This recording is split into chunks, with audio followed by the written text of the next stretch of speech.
Today we're talking about dongles, adapters, and cables, oh my. And this started off as a kind of a tongue-in-cheek joke. We were talking about vintage gear and other topics that we're doing.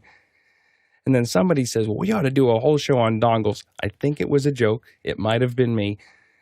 And yet here we are with a big show about dongles. And really it's about making connections. And I thought it was appropriate because if for nothing else, the original iMac is 26 years old. A bunch of articles as we were talking about the celebration. And just by happy accident, we can point to a computer that said, we're going to do away with serial ports and we're going to go to USB and we're going to do away with the floppy drive and we're going to go to CD-ROM. And that started for a lot of us, that started the path down to needing a bunch of dongles and adapters and cables and all this stuff. But really, as technology keeps advancing so quickly, what you have on the shelf is important if you need to go backwards because the ports are moving so fast. For example, I was trying to revive an old iMac the other month. And it was an iMac G5 from, maybe it was 15 years old, so it wasn't super recent. But I looked at the back and there was a FireWire 400 port. And that was the only way and the hard drive had failed, so I needed to run recovery on it. And at first I thought, oh shoot, I'm going to have to order a bunch of things. I'm going to have to pull the hard drive. How am I ever going to get this stuff out? And then I went over to the adapters and dongles little bin and found a FireWire 800 to 400 cable, a Thunderbolt 2 to FireWire 800 adapter, a USB C Thunderbolt 4 to Thunderbolt 2 adapter, and then through this, extended dongle salad here, we managed to get it off the drive. And it took, 20 hours to recover 5 gigabytes of information as Disk Warrior was doing its thing. But I wouldn't have been able to do that had I not been able to connect everything. And so that's really what we're talking about today is I've got something in format A or device A, and I'm taking it to device B. And it's not just data connectors. I mean, think about going from RCA video to now we have BNC with SDI, and how am I converting an analog signal over to a digital signal? I remember back in school, we couldn't afford new SDI runs, and we ended up, it was years and years ago, but we ended up running Ethernet balance because it was the only thing we could afford, and we ran rolls of Cat5 out to the field so that we could have a remote, and then it would break a remote camera. We'd break it out into component video and then break it out again on the other side. But we're just using those twisted copper pairs, and everything was analog, and that was an easy one. And there's a lot more complicated that we can get as we're taking something from A to B. Before we jump into hearing some of the panel's thoughts on this as the technology's evolved through the years, I do want to give a small shout out. Robert Green in the back end chat said, "Hey, we should have a movie called Adaptertopia," and then Alexander Knight said, "Yeah, and it should be directed by Ridley Scott." And so just to set the scene today, Midjourney has a movie poster for us. This is Adaptertopia, coming to you via Ridley Scott. But why don't we get rolling on panel discussion, and then if we get some questions in a couple minutes, we'll roll into them. Go ahead, Bill. Well, I just wanted to address nomenclature a little because it's a weird thing. Language changes, and no place does language change more faster, I think, than in tech. Originally, to me, in my practice, dongles were a security device that were necessary to plug into the back of your computer so that it could defeat copy protection and allow software to run on a particular set of hardware. I do think that nomenclature has changed over the years, and now the difference between what is called a dongle or an adapter, and we see that there are some cables that are just simply pass-through cables. There are also adapter cables that, as CJ was just talking about, will take a FireWire 800 signal and turn it into a FireWire 400 signal. It's not that the fundamentals of the signal are that much different. Although in the case of FireWire 800 and 400, the throughput is different. But what you're doing is taking a subset of the pins that carry the data from the larger connector and making sure that they are routed correctly to the pins on the other machine so that it can read the part of the signal that it actually needs to do. So there's so many different I look around. In fact, I told this story before. My wife, when we were dating back in the ancient times, said, I really liked you, but I was really worried when I saw the number of wires you owned. And I've always remembered that. And to this day, she's having to put up with the fact that I've carried a lot of cables and adapters and connectors just through my life. I mean, at some point, I had multiple fishing tackle boxes, and the reason that I had gathered these hundreds of small things was because there was that one time when I needed an RCA to Tufnell or BNC or something, and I had lots of particular things that had a purpose at one era of electronics. And then somehow I woke up one day and I never touched them again. And if I look back at my history of that, I remember going through I had a lot of Apple Talk stuff in the early days of Macintosh when we first started networking those little utility appliance Macintoshes. And at one point, I had to look at this huge crate of all these Apple Talk things and say they're completely useless. And I went looking for a place to donate them. I couldn't even find them. So I think they ended up in a landfill, and I felt bad about that. But technology does move on. I do think that everybody these days has to get to a place where we're making rational decisions on what do I keep around because I'm going back to that old technology, and what can I completely abandon and clean up my life a little bit and not have to drag all this stuff through it. I am not a good poster kid for that because I've held on to way too much, and I was laughing because I've been with Apple a long time, and I held this up earlier. This is my old Apple connector collection, and you can see it's way out of control, and I should have long ago gone down. I'm probably not going to need to adapt DB25 to USB-C. And so anything that is in the pipeline of doing that is probably a bad idea to hang on to. My 2 cents anyway. Have fun. It is always tricky to decide, okay, what do I get rid of? I've moved a couple times in the last few years, and every time I move, I get to that section, and it's like, oh, what do I do? Am I going to need this 30-pin to Lightning? Is it still viable? Exactly. I was moving offices, and girl was helping me move the office, and she comes in, she says, okay, here's your box of spaghetti, and it looked a lot like what Bill had there. Go ahead, Courtney. Yeah, I was going to tell Bill, a pot of boiling water and a little ragu tomato sauce on top of that would be really good. There's dongles and there's dongles. I invented one of the first digital protection dongles, security dongles out there for CompuPrompt. Yes, it is. It's you, Courtney. It was a digital dongle. Well, because you got to realize I made a piece of software that sold for $4,000 and it ran on a $50 computer.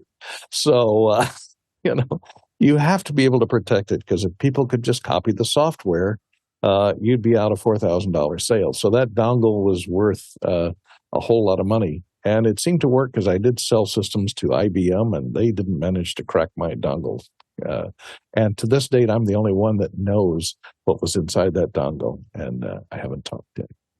I had to step out at the beginning of the hour because Amazon just delivered this dongle, which I needed for my desktop computer upstairs because the Ethernet port on it has gone to a very slow input-output. So I got a USB 3 to multiple USB 3As and a gigabit Ethernet. It's a nice compact dongle. Well, over the years, I've avoided the dongle mess by buying mainly PCs. I don't get involved with those Macintosh things that where they insist that holes. Who needs holes on the side of a laptop? That just destroys the lines, and it makes it so less like a nice piece of furniture and more like a computer or something. But these days, I'm hoping they will go the other direction when they come out with. Now that Johnny Ive is gone, in fact, I think Johnny Ive should be sentenced to living the rest of his life in that helmet that you shared earlier with all the dongles around the top of it. I have a problem in the dongles and adapters that I do have. I keep in this nice clear container, and it's always the one that I need is usually right at the bottom. You know? Murphy's Law. Yeah, you got to pull all of them out all over the floor to get to the one. Go ahead, Alexander, real quick, then we're going to jump into questions. Yeah, I'm just curious how some of you organize all this stuff because, one of the things that, we've been talking about dongles and adapters and all that stuff. Oftentimes where things get confusing is the difference between protocols and connectors and all that sort of stuff. Namely, I'll pinpoint Thunderbolt. When people look at Thunderbolt, they think, well, it has a USB C connector, so it's got to be Thunderbolt, right? Well, so yeah, they use the same connector, but internally they're wired differently and all that sort of stuff. So how do you organize all that stuff so that you can easily find stuff and nothing's confused? I kind of keep it in. I have a wall, it seems, of these little acro bins with the 3 sides on them.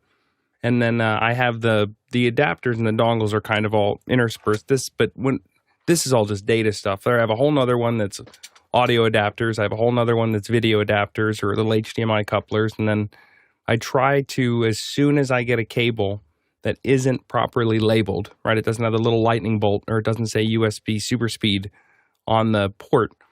I get the labeler out and I have to label that thing right away because otherwise you just don't know. And I've actually thrown out cables because I don't know what it is, and it seems kind of junky. And okay, I'm going to put it in the donate pile because I don't know what it is. Yeah, I have actually a different problem, and it is now I have so many cables that have one connector on one end and one connector on the other end, and some of them I have multiple. For example, USB-C device cables or USB to Lightning and things like that, then all of a sudden it's a different flavor of I need Lightning to USB-A or there are just so many variations. And at first I said, okay, if it has a USB-A, it's going to go in the USB-A box regardless of what's on the other end. But I would go to that box and I would find that I had not put back the one cable that did USB-A to what I needed right now. So I started sub-labeling, here's my USB-A to Lightning. Here's my USB-A to USB-C. Here's my USB-A to something else. You just get the concatenation of all the possibilities here are crazy. Plus, you have their signal cables and their charging cables. I have a nice little hub that has, I think, 8 power charging things for batteries. Well, some of my batteries take those little D connector USB, I think Bs or something like that. It's little D-shaped connectors. And right next to it, I have something that goes from USB-A to deliver power into a Lightning. And then over there, I have USB-A that delivers power into something else. There's just so many variations in these that smaller and smaller tackle box little internal dividers to know where to go to find the one I need right now and not waste time has become a challenge that has increased over the years, and I still haven't completely got it. I feel your pain, Alexander, in terms of how much do you separate things out and how much do you put them into classes and just throw them in a big thing and dig through that? And it's not gotten easier for me over the years. It's gotten more difficult. Yeah, and the other thing that's worth mentioning quickly is that the more mission critical something is to your pipeline or to your production, the more you want to eliminate the adapters and just get a cable. Like I had I have a Roland UVC2 interface that I travel with sometimes, and I did not want to use a USB-C to USB-A converter, but all I had was a USB-A to USB-B 3.0 cable, and so I went on Amazon and I found either a Cable Matters or from some sort of, or an Anker kind of brand, so that I could get a direct connection, because my whole show is dependent on that one thing. I don't want a chintzy adapter to be throwing me off. But let's jump into questions, and then we can hop back if we get to the bottom of the pile. First one was from Jesse Mills in San Francisco Bay Area. Interested to know how others get 120 hertz signals like M-series MacBooks into 60 hertz video production systems. Decimators work, something proven and less expensive out there. Courtney? Well, you should be able to get just a USB-C with DisplayPort or Thunderbolt to HDMI. And once you get an HDMI connector on there, the HDMI should initiate EDID, and so that the device that you're plugging it into will say, I can accept these frequency of signals, and the computer should then set its output display port to that frequency. So if it says I can only accept 60, it'll output 60. You can then, I think, now I don't have any M-series MacBooks, all mine are Intel-based, so you could go in and set the output frequency in the software, in the settings for the MacBooks Pro. So you can go in there and manually set them to output 5994 or 60 if you need to be compatible with outboard equipment that has a specific input frame rate. Alexander? Yeah, I've never had this problem. I mean, I don't have a MacBook Pro, but I do have an M-series M2 Mac Mini. The moment you connect either the HDMI port or even go from USB-C to an HDMI adapter, you can easily go into your display settings and set actually, in fact, it has a list of frame rates there, so you can select 60 or even 30. I actually have a Mac going into an ATEM, and I've set it to 30 to match my whole production pipeline, which is 30 or 2997. So yeah, you can select those settings in there. And if it's a machine that you don't control or a source that you don't control, then that's when using something like a Decimator or, like Courtney said, something that's going to allow you to manually set the limitations of the EDID, it'll force the other device to capitulate. I know, for example, the Monoprice Blackbird line that has the little dip switches on the back will allow you to manually set an EDID for the input, and you can go in. It comes with a little manual, and it'll tell you which switches to throw. For this is going to be 4K 60, this is going to be 1080 30, and then when it does that handshake, it should negotiate if it's coming from a computer system. So be sure to check that out. Next question. Pedro G. Gonzalez III in Oklahoma City, Oklahoma is asking, if Apple chooses to miniaturize the Mac Mini, will they try to sell you an Apple Dongle Pro?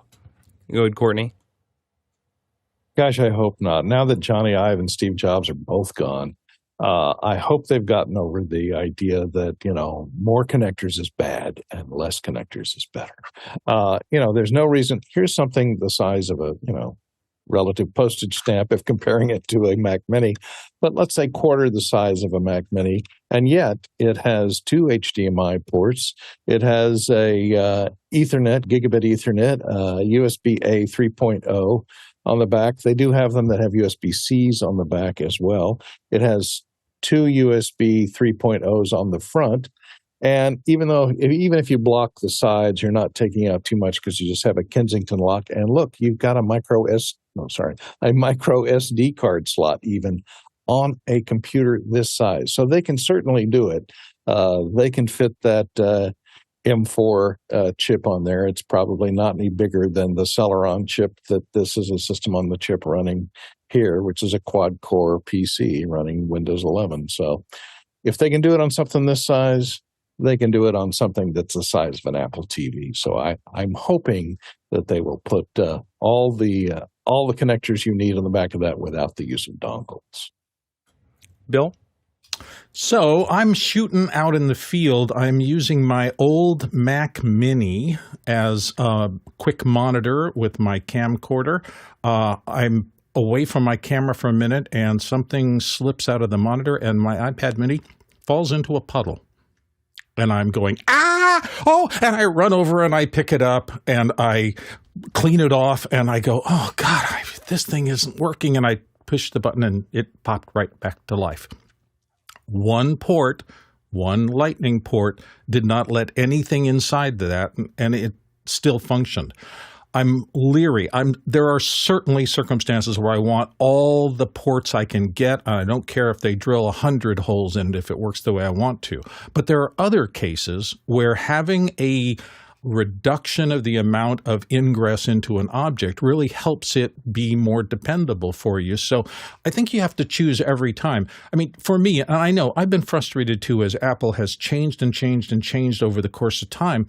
But I also have noticed that as they change, each time Well, not every time, but sometimes I do get more capabilities. Suddenly, that USB-C port in the new thing handles 100 watts, where the old power port only handled 40 watts or something like that. So it's an incremental creep, and I do think they're trying to give you more capability.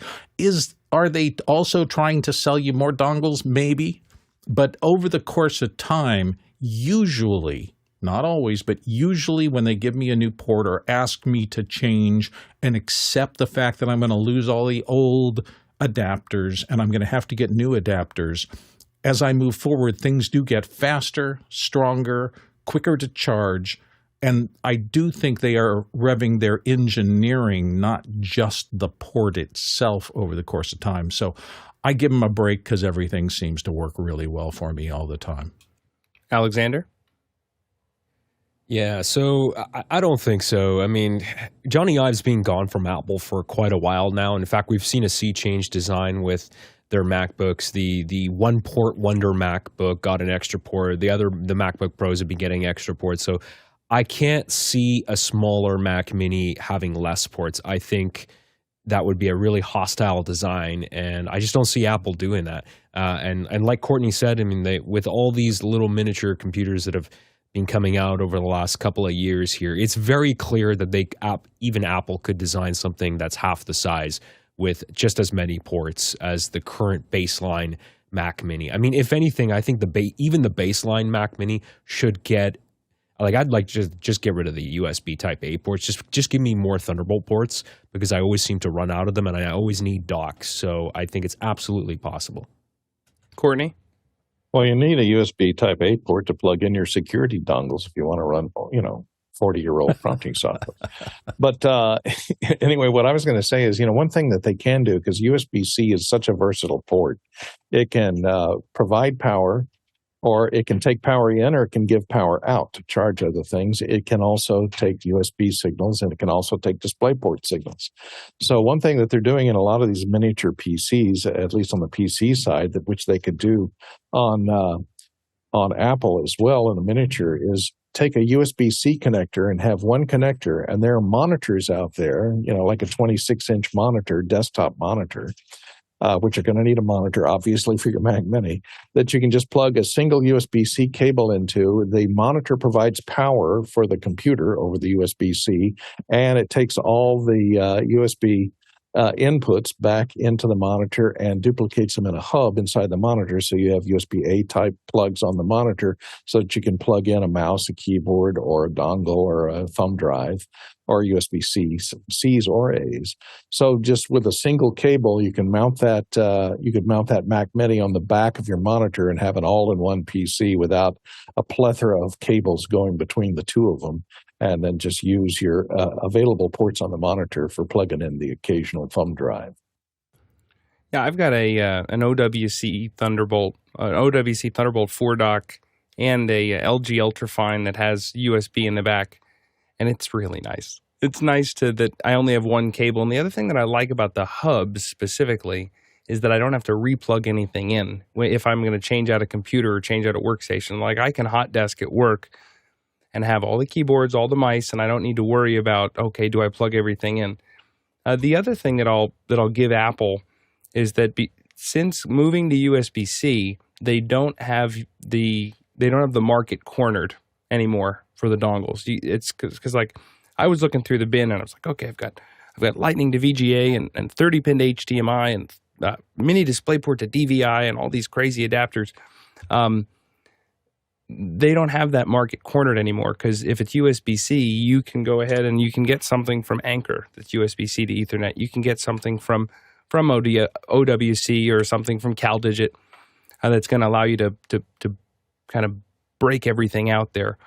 And the other thing is, we've got to remember, when we're using it in a production sense, we want to not be putting our video and audio through a hub. We're going to put those directly into the computer because those are important, or into something like a deck link. But for most people, for 90% of the people, 90% of the time, they barely miss that extra USB-C port. I remember when my sister had the one-port MacBook Air, the one-port Wonder with USB-C, And we were at Christmas or something, and I said, Mamie, doesn't that bother you? Because I'm sitting there. I'm always of all my ports full. She's like, yeah, sometimes I have to charge it, and that's a little annoying. And I'm like, what? She's like, yeah, I don't really use it for anything else. Everything else is online. Everything else is digitally transferred. And I was like, oh, I didn't think of it that way. So, but I do like the idea that a Mac Mini Pro might maintain its current form factor with all the ports as they are now. And then there's a, Mac Nano or something else like that to take us down the line. Bill, you had one more thing?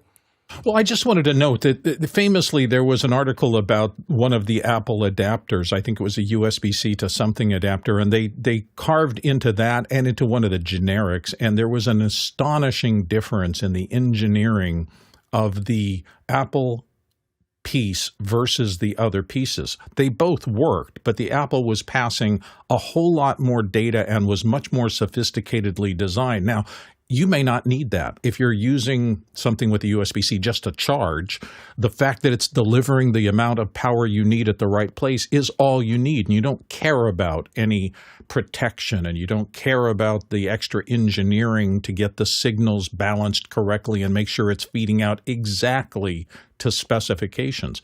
But it makes it harder on all of us to decide. And, as we go through all these cables, which one is that? Is that type 2 Rev 1, or is that type 2 Rev 2, and they're different, and if I get the wrong one, it's going to delay the signals, and it's just complicated. And it's complicated because the engineering of these things can be ridiculously complicated.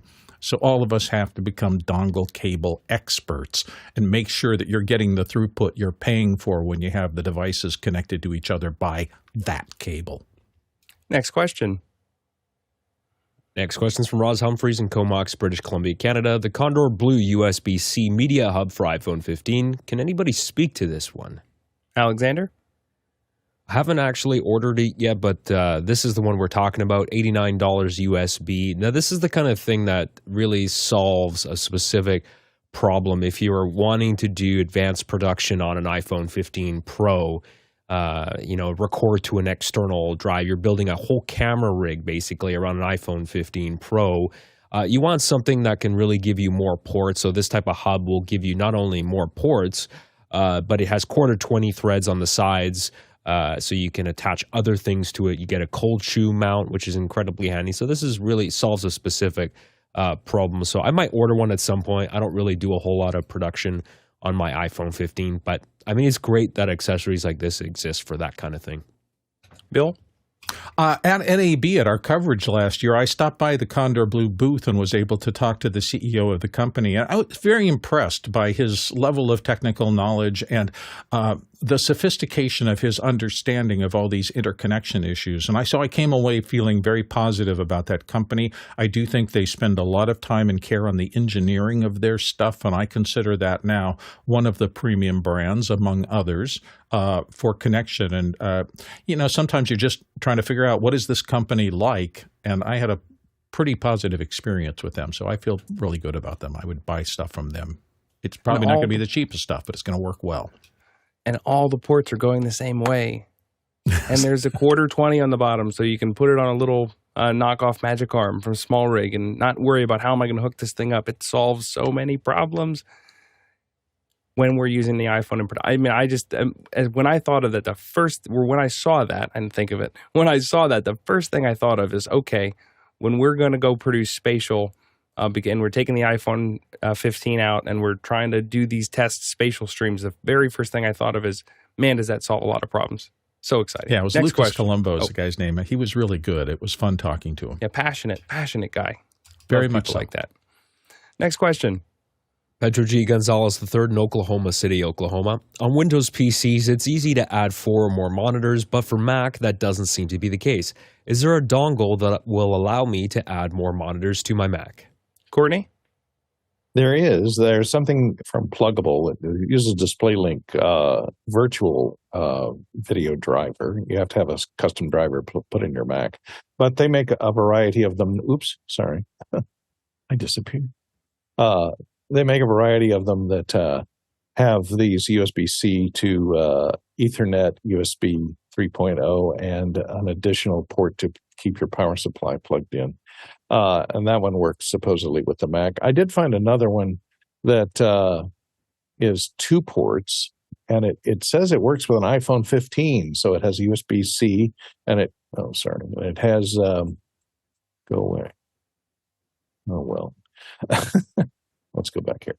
USB-C to 2 HDMI ports, and it says it's driverless, but it does say it's compatible with the iPhone 15. Whether or not, it doesn't mention the MacBook Pro, but it lists a whole bunch of other Dell computers that have USB-C and have DisplayPort on the USB-C connector. So it probably will work with your MacBook Pro, but it may require drivers if it uses the I wonder if it's just mirroring those two rather than allowing you to select them discreetly. Yeah, they only allow the M series chips only allows 2 monitors driven off the display adapter that's built into the chip. But like I say, if it uses the pluggables, that has a virtual video card basically in it. So it communicates data over USB 3 and drives a monitor, and it converts that USB 3 data into HDMI. And then it has a driver that's running off your CPU that will create a virtual monitor, as an additional monitor in the space of the Mac. Alexander? Yeah, the pluggable one's the way to do that, but it makes me nervous about using something like that. I don't know how stable those solutions are. Just a bit of a rant.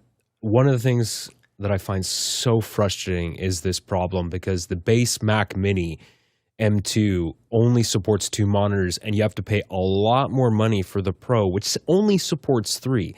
And for someone like me, I want something that supports 4, and I just don't understand it, because these processors are so well engineered, so over engineered in so many cases. So I don't understand why they're limited to 2 or 3 monitors in these chips. I mean, there are many PCs that are half that cost that can do 3 or 4 displays at 4K. I don't understand why Apple is doing this. Very frustrating.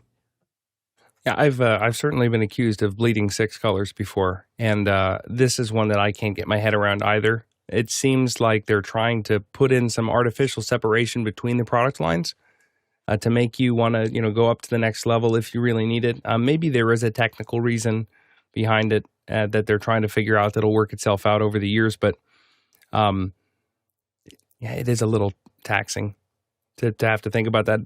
But it is important though, just when you're going to buy a Mac, you've got to think about, where am I using this and how am I using it in production? Am I going to need to get creative? Am I going to need to get creative and go ahead and get another screen or get an upgraded computer so that I can? What you don't want to do is rely on things like Sidecar or Duet or even DisplayLink for something that's mission critical, because I've had DisplayLink do weird things. Like I had a DisplayLink dock, and the way that it got around the screen limitation was that it presented to the Mac as if it were and it spoofed itself as an Apple TV. And I was like, what is going on here? And then I would crash and go all over the place. So, if it's something that matters, you got to get the tools for the job and go with a machine that's spec'd to allow that kind of thing. Courtney, you had one more thing? Yeah, I was just going to add the fact, if you do use those DisplayLink type monitors, dongle that plugs in, that gives you an additional monitor or 2 monitors out, they will not be as fast as the internal monitors. So if you're trying to play, a video over one of those external monitors, you won't be able to play 60 frames, and maybe 30 frames. If you're lucky, will get out.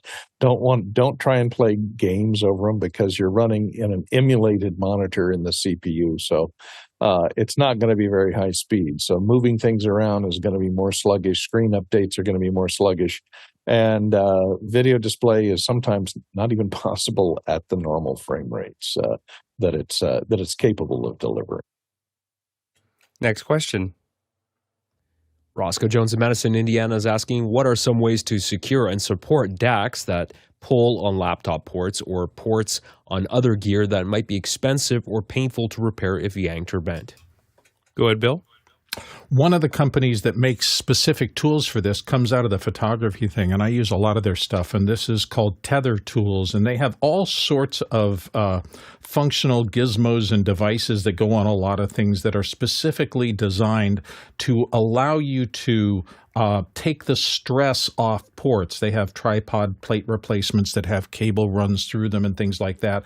They're often modular, so you put a little something on your camera, and at that point you can click strain relief into that. So it's one of the ways you can look at finding a way to relieve strain on that, because strain is an issue, and you're exactly right. I've been in a lot of circumstances where, because I didn't take care of strain relief on a port, an otherwise very useful device lost that port due to strain.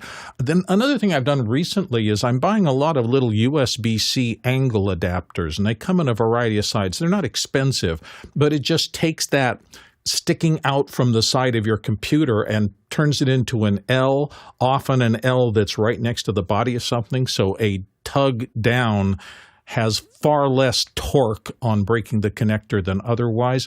I keep a little pot of those around, and the laptop I'm looking at right now has one on I think out of 4 ports, I have those on 3 of them, and they make me feel a whole lot safer in terms of stress and strain on my laptop's ports. Courtney? Yeah, Bill's right. Those right angle connectors, eliminate, the laws of physics. The further away you get from the port, the more torque you have on that connector that's on the motherboard. And replacing a USB-C connector on a motherboard is quite expensive, and Apple will just say, oh, you need a new motherboard. Sorry, we're not going to replace that. So one other solution is to use something like a multi-dongle like this. They're only $30. So all your stuff you're going to plug in and unplug can fit into this dongle, so it has a single USB-C connector on it that goes into your computer there. And, you got SD cards, you got multiple A's, you even have a VGA port on this, and it's only $30. So if one of the ports on these things that you're plugging stuff into and out of breaks, then you just get another $30 adapter. It's a lot cheaper than taking your MacBook or your computer in and having to replace a connector that's soldered to the motherboard. Bill?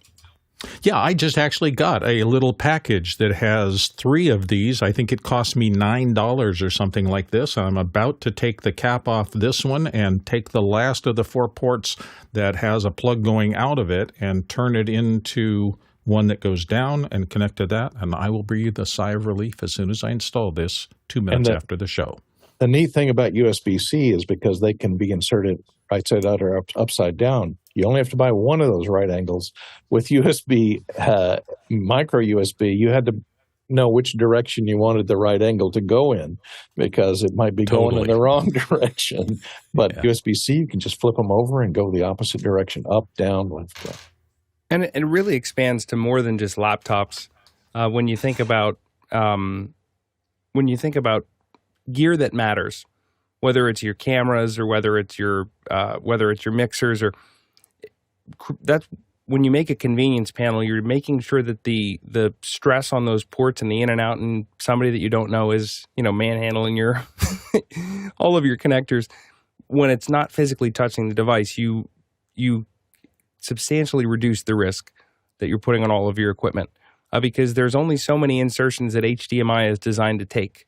So, for example, a lot of us, for our cameras, right after we put a cage on it, we'll go ahead and get something like this for the video, where, okay, this is going to plug into the camera, and then the actual HDMI is going to screw onto the cage. And now, when I've plugged and unplugged that HDMI 150 or 200 times, and it decides to start being on the fritz, I can replace that $10 or $20 adapter as opposed to my nice camera. Go ahead, Bill. And one final thing, in your own office with it's only your fault if you break a connector or something like that. When you're out in the field shooting, you've got all sorts of people wandering around a set. So that long cable that eventually ends up attaching to your computer port, if some knucklehead just is paying no attention and running through the set and grabs that, stumbles on that cord, that can kill your laptop right there. So it's important to make sure that strain relief is kind of top of mind, particularly if you're going to do any field shooting. Yeah, and if you don't have the option to plug in with a little adapter, I know a lot of times I will just, put a little service loop in there, or take an extra bit of cable slack and just get a piece of tie line and tie it off to maybe even tie it off to part of the tripod, so that if something's going to tug, it'll end up tugging on the knot that's attached to the tripod as opposed to tugging on my actual camera. Next question. Rob Collins in Kansas City, Missouri is asking, what is the oldest adapter or adapter type the panel has on hand? I have a feeling Courtney's going to win this one. Go ahead, Courtney. Oh, can't hear you, Courtney. Sorry, I should have had an adapter on that mouse. When wireless mics used to come with UHF cables for their antennas, I had some of these UHF to BNC adapters on the back for plugging the antennas into wireless mics receivers from the 1970s, 60s, and 70s. That's probably the oldest adapters that I had. Go ahead, Alexander. For the longest time, I used to use this Keytronic Windows-based keyboard on my Mac, and it had a PS2 port on it. So I still have a PS2 to USB converter cable, so I can use those types of keyboards if I want on my Mac. I don't know if it's the oldest adapter that I have here, but it certainly is the oldest one that's within reach in terms of what it's connecting to. This is a USB-C to dual link DVI so that I could run an old 30-inch Apple Cinema display from way back in the day that needed the dual link, because if you just plug it in with a regular DVI, you only get to half the resolution. So I guess it's more of a weird one than an old one. But it's amazing. I think I've still stumbled across bins where it's like, oh, I've got a bunch of RCA to BNC. I don't have any SDI, BNC, anything anywhere in my house. But somehow along the way, I've picked up a bunch of these adapters, and then sure enough, you string enough of them together with a couple of ones that'll change the direction of the cable, and then sure enough, one of those BNC adapters ended up helping me get a subwoofer to a place that couldn't reach while I was waiting on the cable to come in from Amazon. So I guess I'm a pack rat, but I can never get rid of anything because you never know. Go ahead, Bill. Well, I just wanted to bring up one thing, which is the power adapter mess. I can't tell you the number of wall wart type power supplies I have, and I have to look through them every once in a while and go, okay, what's the voltage? What's the current? What did this one go to? I was really bad in the first probably 5 or 6 years of my practice in terms of labeling things that came with a specific thing that needed a specific power, not only the transformer itself, but the connector. And, there's all sorts of positive on the inside or positive on the outside. What's the voltage? What does it fit on? I can't tell you the number of times I've tried to plug something in and went, oh, I've got the wrong adapter for that. And so as a public service, I'm going to say, if you get a new device and it comes with a thing and you have not seen that particular combination of power and something, yes, label it quickly. Another technique I've used is to put that and whatever are specific cables for that device in a Ziploc bag, mark it clearly that it goes with that device, and then keep it always with that device. Do not take that power supply and use it for something else somewhere else, even if it matches. I'd rather buy a new one because I do not want that piece of gear to be made obsolete by the fact that its specific power supply has gone missing. Courtney? I just thought of an older one that I have is because I showed it the other day when we did old, vintage audio gear is Tuchel connectors for my Nagras that are, they're kind of a DIN connector, but they have a screw down locking collar on them. And they were called Tuchel connectors, only available in Germany and Switzerland, I think. So, I have a few of those. I have a few of those bare bone plugs that I can solder stuff to because I used to make devices. I used to make remote controls, talkback systems for the Nagra. So I had to have a lot of those. And I still have a lot of them up in the shop when I was making those back in the 70s. And it's another thing to know what, in addition to just your cables and adapters, the USB-C, it has become a little confusing. Is it 3.0? Is it 3.1? Is it 3.2 or 3.1 V2, whatever it is?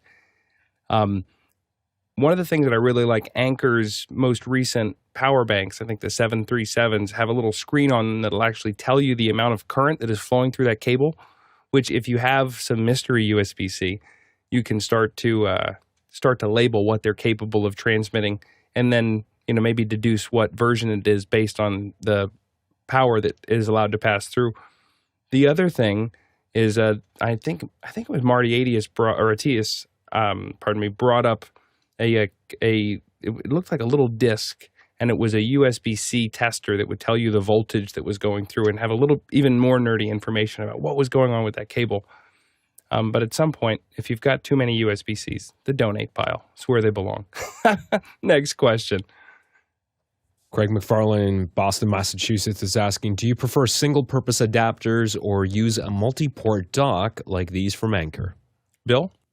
My answer is yes. I use them both. I like single-purpose adapters if I know I'm going to have this configuration. I'm going to come back to it over and over again. So that particular adapter, it solves this problem, and it will always serve this problem. I'm going to keep it in there. The multi-port docks, though, really will change your life. I remember the first time I got a really serious USB multi-port OWC big block for my desktop that took one thing into the front side. I will say I didn't realize how sophisticated those can be, because I remember making a tech call going, I just plugged it in and it's not working anything. I moved some things around and they said, okay, what's coming from this device? And I said, this cable. And they said, is it plugged into the front USB-C port or the back one? And I said, the back one. He said, take it out of there, put it into the front one, because the engineering spec for the front port is different in terms of its power delivery than the ones in the back. So I didn't realize the level of sophisticated computation and just engineering that went into these. So I'm very careful to sometimes note, you'll see a little symbol next to a port, and it's good to understand what those symbols mean. And so if it's doing power delivery or not, if it is a particular speed port or a lesser speed port so they can get more of them in the device, all these things factor into where you plug things in and how things become stable and just work over and over. Courtney? Yeah, USB-C, while it is great because of its versatility, it is also a headache because of its versatility. In that the cables, you'll get cables that are designed for just power, USB-C to USB-C. You'll get cables that are designed just for video. You'll get cables that are designed just for power one direction, but not the other direction. I've gotten cables that work when plugged in this way, but you flip them over because you can in USB-C, and they don't work plugged in the other way, because so only one side of the power delivery is connected on that particular adapter. So I prefer, and if I'm going to displace something on a laptop that has very few connectors on it, I'll get something like this, where if I have to plug into a USB-A, take up a USB-A port, I want to make darn sure there's at least one or more USB-A ports downstream from that, so that whatever I had to unplug to plug this in, I still got a place to plug it in here, as and I can additionally add even more ports. And something like this is better, because why carry around 5 dongles when one will work? And this is a USB. This is an SD card reader, a USB-C power pass-through, so you can plug your power supply into that, power everything. That's a powered hub. It has HDMI and 3 USB-A type USB 3 ports on it. So, why, when you can just carry one, why carry 6? You'll always lose the one you need. Bill? To take that to the next level, when I was preparing for NAB coverage, I had set up my tree, my remote contribution system, and I ended up marking not just every cable, but every port on my laptop with a particular code. If I pull down the laptop top, I can see, this is 4A, this is 2D, this is 2C. All of those match to cables. My purpose was, when I got to the field and didn't have much time to set up, I wanted to know precisely which cable I had tested to make that run, whether it was to a camera, whether it was to a switcher, whether it was power delivery or not power delivery. I just got real specific about it. And because I did that, my setup took me 15 to 20 minutes rather than 45 minutes. And I knew everything with the right label worked and did the job it was going to do. And I will always use that system from now on. Mark everything, and once it works, freeze that in time and make sure you can go back to that. Then if you have to replace a cable, it's just going to be one cable, and everything else is the right cable to right place. You've also got to think about all the constraints in your pipeline. Understand the bandwidth of each individual device that you're trying to plug in downstream. If it's an Ethernet connection that you need to have the full pipe because you're running, you're running it as another NIC for NDI or Dante or something.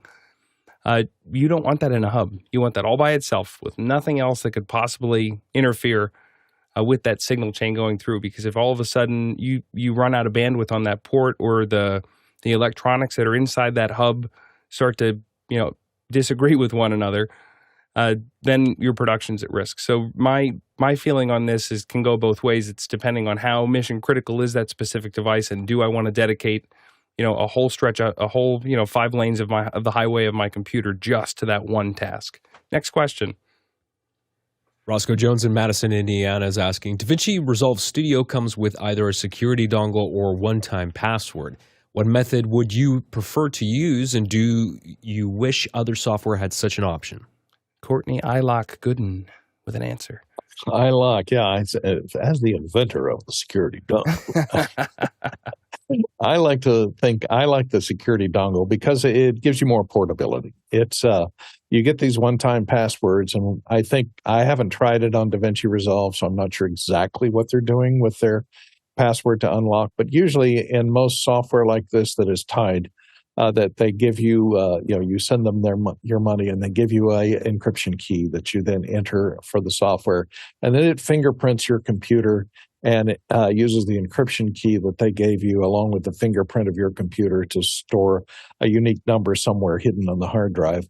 And so it's tied to that specific computer. You can't just move it. You can't use that encryption key. Then it registers itself with the mothership. And so you can't just use that same encryption key on another computer usually, because it's locked to that computer once it's registered. So it's more difficult to move from computer to computer. If you have a software license, it's good for one computer. If you have to change hardware, if that computer has a problem, it's locked up, or it's been, taken over by ransomware with the dongle, you can just unplug it, plug it into a clean computer, and you're up and running without the need to contact DaVinci to, reissue that number or unregister the old hardware to re-register the new one. And Adobe had the same problem because to unregister the software, you had to boot up into the software to unregister it. And if your computer is hosed, you can't boot up into the software to unregister it to move your registration to a new one. So it was a great catch-22 that they had. And a lot of them, like Adobe now does this, as does SketchUp, as does AutoCAD. When you run out of activations or licenses for a specific software, it gives you the option to boot another computer or boot all of the registered computers. But your machine needs to be hooked up to the internet in order to do the handshake, which can be, depending on your situation, can be tough. I am personally not a fan of the security dongle because I lose things. Things that exist in the physical world tend to disappear because some of my office is always in a state of high entropy, so it could be anywhere. Next question. Robert Shoji in Los Angeles asking, what is your most useful adapter? Bill? Right now, for me, it's the transition. Now that Apple has decided USB-C is the way forward, I'm not going to get into the whole European Union thing, but we know that they're retiring Lightning and they're moving to USB-C for all of those devices, not just on the laptops, but on phones and everything else. Power is now migrating from whatever it was before into USB-C. That things that allow older things to work with USB-C are going to be very important for me for the next couple of years. I'm going to assume that by the time that sort of time has run out, most of my devices will be revved to get out of that. But I'm also funny because I try to keep my last 2 phones. So the fact that my next both of my phones are currently on on Lightning, and I'm going to undoubtedly replace one with USB-C, I'll still need to hold on to that Lightning stuff if I want to keep 2 phones in my inventory. And I have one business and one personal, tax reasons and other things. Eventually, both of them will get to USB-C, and at that point, I can probably start shedding myself of all the Lightning stuff. My 2 cents. Next question. Next question is from Craig McFarlane in Boston, Massachusetts. Which takes up more space? A, your box of current useful adapters, or B, the box of old adapters you can't throw out just in case? This is probably a question of time. I've had more time to accumulate the old adapters than the new ones, so I think those are going. I think that's a bigger box. But go ahead, Bill. The bigger box is the old stuff, and it shouldn't be. I should be more disciplined about this, and I should have retired a lot of them a long time ago. I just held up that huge box of white stuff. Probably 50% of that I'll never touch again. Courtney? Yeah, unfortunately, I haven't segregated them, so I just have one big box of obsolete and current adapters. So if I come across something, I have over 100 different laptops, so occasionally I'll come across something that I'll need an adapter for, and I'll find it in the giant, can of adapters. I think my favorite is I have a little sleeve, or I have a little, it's designed to hold a Magic Mouse. My wife got me a sleeve for my computer that just is a little leather envelope that kind of looks like the MacBook Air got pulled out of years ago. But it came with a little leather pouch for a Magic Mouse. And that I don't use a mouse, so I was like, what am I going to do with this? It's now all of those tiny little micro USB to USB C and USB C to USB A and USB C to Ethernet. It's like but it's only the size of a small mouse, but it goes with me everywhere because now if I just have USB C to USB C cables, I can get to almost anything. Next question. Next question is from Roscoe Jones in Madison, Indiana. What are you using to clean your DACs for both the outside and the conductors? Courtney? I use a Deoxit R5 as a contact cleaner. It seems to work pretty good. It cleans off oxidation and dissolves oxidation. It also lubricates a little bit with a conductive lubricant.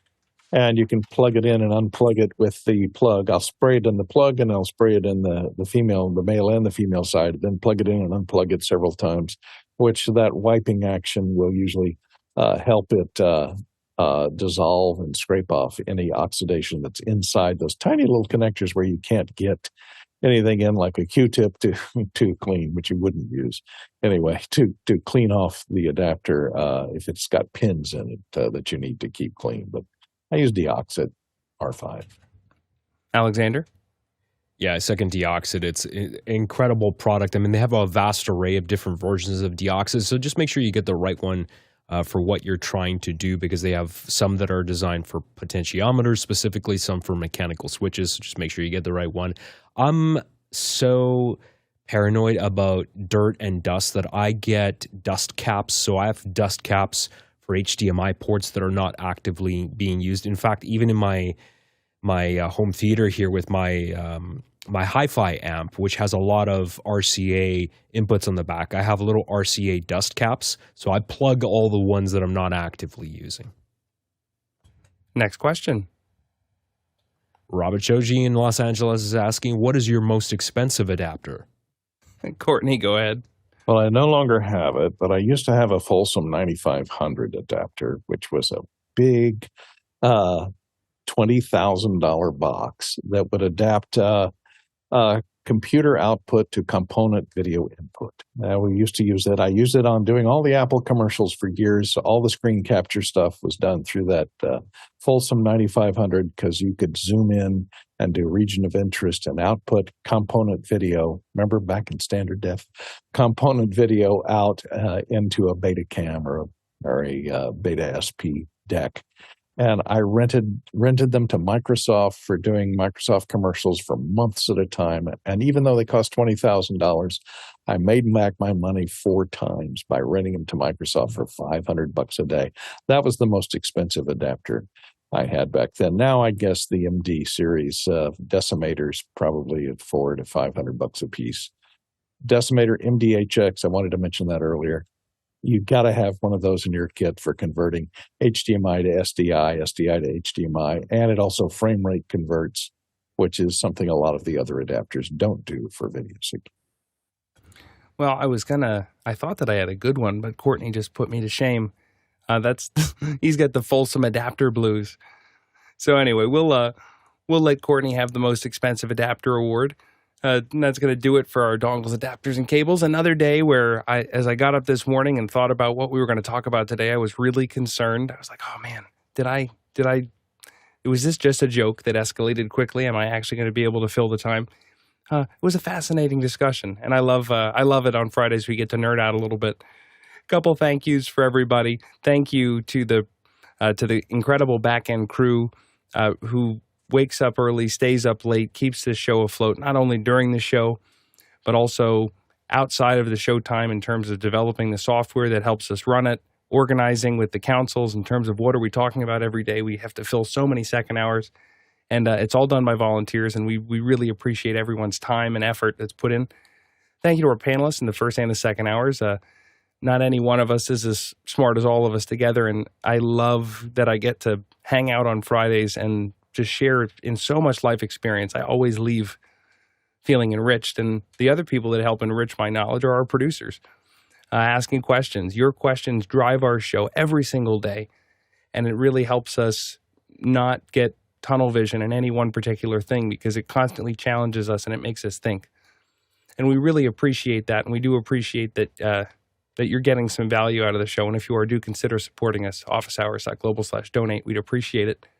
The Tlaloc Traversal today, 75,000 miles. That's 121,000 kilometers, 595 million bananas for scale. We'll see you in after hours, everyone.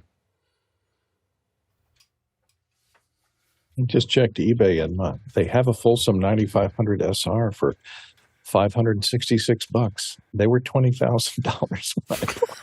Dum dum dum ding. And I took mine to Goodwill and to electronic recycling. We need to get Sora to make I need Sora to make me a Johnny Cash doing the Folsom adapter blues for Courtney. Somebody knows how to do that. That would be a scary show. What's the thing you paid the most for, and when you got rid of it was worth little or nothing? Probably my Fostex PD2 DAT recorder, which they became great doorstops. They were about a couple Ultimats. Yeah. I'm thinking of the three-quarter Umatic players. There were a lot of things that were really expensive at first, and they became worth nothing. All right. Thanks, everyone. It was a lot of fun. Bye-bye.